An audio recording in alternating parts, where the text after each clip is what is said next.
જિલ્લામાં સાર્વત્રિક વરસાદની સ્થિતિ અંગે જિલ્લા કલેક્ટર આનંદ પટેલે પ્રતિક્રિયા આપી છે। ભારે વરસાદથી કચ્છના 15 માર્ગોનું ધોવાણ થયું છે।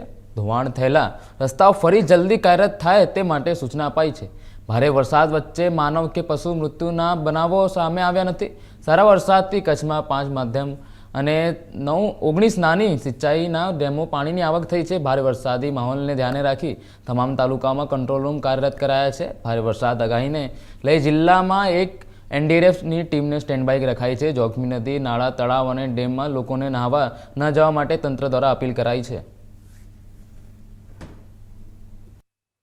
કચ્છ જિલ્લામાં અલગ અલગ તાલુકાઓમાં વરસાદ થઈ રહ્યો છે। ગઈકાલથી જ કેટલાક તાલુકાઓમાં ખૂબ સારો વરસાદ નોંધવામાં આવેલો છે।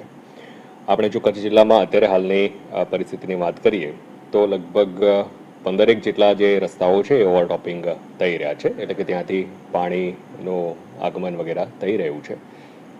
આ ઉપરાંત જિલ્લામાં અલગ અલગ જગ્યાઓ ઉપરથી આ વરસાદ દરમિયાન કોઈપણ પ્રકારના માનવ કે પશુ મૃત્યુના પણ કોઈ એવા બનાવો ધ્યાન ઉપર આવેલા નથી।